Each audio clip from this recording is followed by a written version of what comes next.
ராம்தாஸ் சுபாவத்திலேயே ஏடிஎம்கே தான் நம்முடைய natural alliance என்று சொல்லக்கூடியவர்.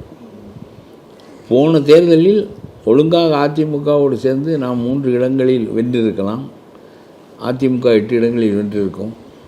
கடைசியில் உன்னுடைய முடிவால் பிஜேபியோடு சேர்ந்து தான் ஆக வேண்டும் என்று நீ ஓடிப்போய் அங்கே விழுந்த காரணத்தினால் உன்னுடைய மனைவியும் வெற்றி பெறவில்லை, ஒருவரும் வெற்றி பெறவில்லை. கடைசியில் அந்த கட்சி ஒரு சோர்வுக்குள்ளாகிவிட்டது.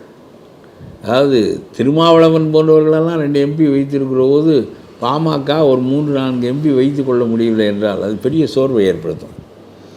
அந்த சோர்வுக்கு அன்புமணி எடுத்த முடிவு தான் காரணம் என்று ராமதாஸ் நினைத்த காரணத்தினால் மீண்டும் தேர்தல் வரப்போகின்ற போது மகன் எதையாவது செய்து விடுவானோ என்ற அச்சத்தில் இப்பொழுது அதிமுகவும் பாஜகவும் ஒன்றாகத்தான் இருக்கிறது. ஆனால் 8 மாதம் இருப்பதினால் எப்பொழுது வேண்டுமானாலும் வெறித்து கொண்டு இந்த கட்சிகள் பிரிவதும் உண்டு, வேறு கட்சிகள் சேர்வதும் உண்டு, ஒன்றும் சொல்ல முடியாது.